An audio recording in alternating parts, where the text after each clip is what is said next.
And good morning to you. I'm Jessica Bowman. Thanks for joining us this morning. A warning from state health leaders as we continue to see a huge rise in COVID-19 cases. And time right now, 5:55. If you're keeping up with your time this morning, how's that Pine Belt sunrise? COVID-19 concern. State Health Officer Dr. Thomas Dobbs gets candid as he continues to see a spike in coronavirus cases in the Magnolia State. Plus, breaking the silence, Mississippi lawmakers speaking out about nationwide unrest in the wake of George Floyd's death. And refusing to resign again. Another packed meeting in Petal. Residents speak out for and against Mayor Hal Marks. We have the latest. And breaking news out of Petal, protests expected to begin in the coming minutes. Petal Mayor Hal Marks under fire after comments he made on a social media post earlier this week. Now, this story is getting national attention as many people are calling for his resignation. We appreciate that. All right, let's turn our attention now. The coronavirus pandemic already expected to wreak havoc on the 2020 and 2021 school year. While some want doors to the school to just open on time, health officials fear doing so could be pretty risky. Leading the pack, and not in a good way, for the second week in a row, Jones County tops the state when it comes to new COVID-19 cases. Now, just yesterday, they saw more than 20 new cases, bringing the total to 686 COVID-19 cases. And according to the State Department of Health, from May 25th until May 31st, the county saw a 15% increase in cases, and that's the highest count during a one-week period. Meade 1 Supervisor and President Johnny Burnett says he's concerned residents there are not following the rules set by the CDC, and says if things get worse, the governor will be forced to step in. And when it comes to deaths, COVID-19 has killed 32 people in Jones County. Now let's take a look at our numbers statewide. There are now 16,322 confirmed COVID-19 cases. And sadly, more than 700 people have died from the virus, 782 to be exact. And one of those deaths happened in Wayne County, bringing its total now to 3 lives lost since the virus outbreak began in our state back in March. Meanwhile, Dr. Thomas Dobbs says our new cases are happening in people much younger than previously stated. And Dr. Dobbs says many people are going to parties and even parades. And he says now an ICU nurse who took care of patients for months has now tested positive due to community transmission. Now, a full breakdown of cases in your area, just head on over to our website this morning at WDAM.com. Another testing opportunity in the Pine Belt for any of you living in Wayne County, and it's all thanks to the Family Health Center. It will have a mobile testing unit set up at Lomax Avenue in Shady Pine Street today from 9 o'clock this morning until 1 o'clock this afternoon. And we want to remind you there are many testing options across the Pine Belt and our state. Just visit the Department of Health's website to see who is offering testing in your local area. Giving back in more ways than one, Forest General Hospital is hosting an emergency blood drive tomorrow and Saturday. And we're told those of you who donate, you will also have your blood tested for antibodies related to SARS-CoV-2. And that's the virus that started COVID-19. Friday, it's happening from noon until 6 o'clock. Saturday, it will run from 7 until 7. Pine Belt pediatricians telling parents it is okay to bring your kids in to get checked out. We were able to catch up with Dr. Patricia Tibbs with the Ellisville Pediatric Clinic. Now, she tells us it's not just about the need for vaccinations ahead of school starting. Ellisville Pediatric Clinic also offers telemedicine services, so if you're still leery about visiting the facility, you do have that option. It's been a long time coming. Now Mississippi Driver Service Bureau's on tap to reopen next week, but of course things will be a little bit different. So here's what's happening. We're told 80% of the foot traffic was previously for renewals, duplicates, and address changes. Now all of those services will now move to online services only. So those of you needing a student permit test, CDL transaction, or reinstatement, you'll have to go in person, but there's a specific schedule and order of your last name. However, Wednesdays will be walk-ins. Anyone will be able to come in on Wednesday. Another change is for teens with learner's permits waiting to get a license. All right, so that driving test, it will be waived, and the parent or guardian will have to fill out an affidavit verifying the teen has had at least 50 hours of driving experience. Now here's a breakdown of the new DMV schedule so you're prepared if you have to go in. Starting Monday, if your last name starts with an A through E, you will be allowed to take care of business. F through L last names will go on Tuesdays. And again, Wednesday will be for anyone. Thursday, it's last names M through S. then finishing out the alphabet on Friday. The political stomping ground for our state will be empty for the first time in decades. The Neshoba County Fair now canceled. The board of directors of the Fair Association made this decision last night to cancel the fair this year because of the threat of COVID-19. So they're planning to release an official statement in the coming days. We'll continue to keep you updated. For the latest coronavirus headlines, you can head on over to our website, WDAM.com. And for real-time alerts, make sure to download the WDAM 7 News app to all of your smart devices. Right now, a live look in D.C. where Mississippi troops are now on duty to help combat civil unrest. The mission, known as Task Force Magnolia, will protect lives and property while helping to keep peace in that area.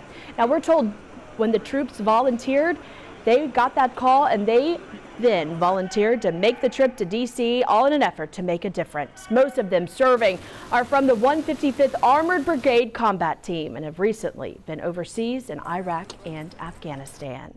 Well, the U.S. Attorney's Office in Mississippi announcing it's working with the FBI office in Jackson and all levels of law enforcement to protect communities from violent protests while preserving rights for people's freedom of speech. U.S. Attorney Mike Hirsch saying in part, "I want to be very clear. We will not hesitate to prosecute those who break our laws and cause harm and destruction."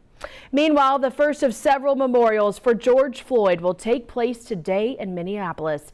It's happening at North Central University. Now, Reverend Al Sharpton will deliver the eulogy. The second public viewing and memorial will be Saturday in North Carolina.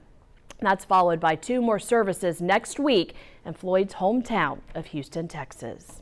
In Georgia, preliminary hearings scheduled in the Ahmaud Arbery murder case. Now, it's the first time all 3 suspects will be together in court. The suspects, Gregory McMichael, his son Travis McMichael, and William Roddy Bryan Jr.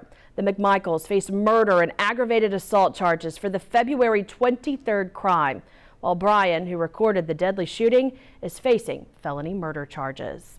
Beloved Saints quarterback Drew Brees now under fire after comments he made about those who kneel during the national anthem. It happened during a Yahoo Finance interview. Now, Brees said, quote, "Never will I agree with anyone disrespecting the flag." Now his teammates are firing back. Drew Brees has not responded to the criticism. Now, during the interview, he did say respecting the national anthem is not just about showing respect to the military, but also to anyone who made a sacrifice for this country, including those in the civil rights movement. Well, with the 2020 hurricane season now underway, it's time to make sure you're prepared if a storm begins to threaten our state. So MDOT is doing its part by putting together this year's hurricane evacuation guide. And it's a place where you can get many resources you may need this hurricane season. So you can find all of those details on MDOT's website as well as their social media accounts. Well, how often are you cleaning your reusable bags? Once every 2 to 3 weeks, maybe?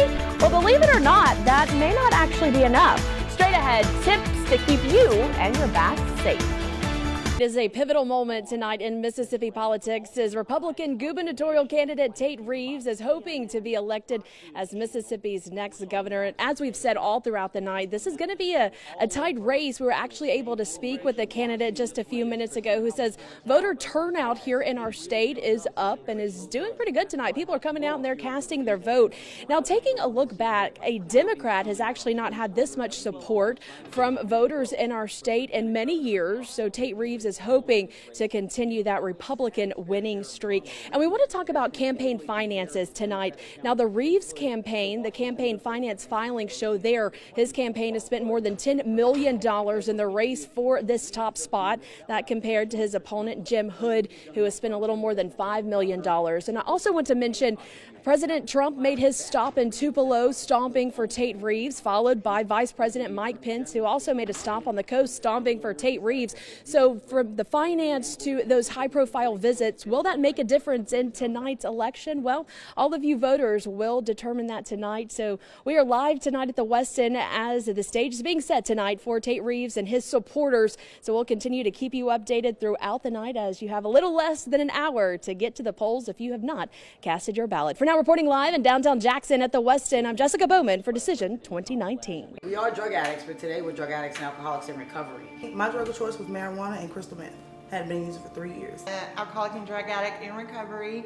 I've been sober for almost 11 months. A program of recovery since 1975. Oxford House International has worked to help transform people's lives. Outreach worker Chandra Brown has taken her story of drugs and alcohol abuse and turned it into a mission to serve others traveling her same footsteps. Oxford House is so much, it's a miracle, is what it is. A place of sobriety, empowerment, and support. I get emotionally overwhelmed because it gives people in addiction the opportunity that they never knew they had. And then they embrace it and they're off and running. With more than 2,000 transitional houses across the nation and 17 statewide, Hattiesburg is home to 3 houses. Inside, just a snapshot of a new life for women working towards a stable future. I love it. I'm passionate. It saved my life.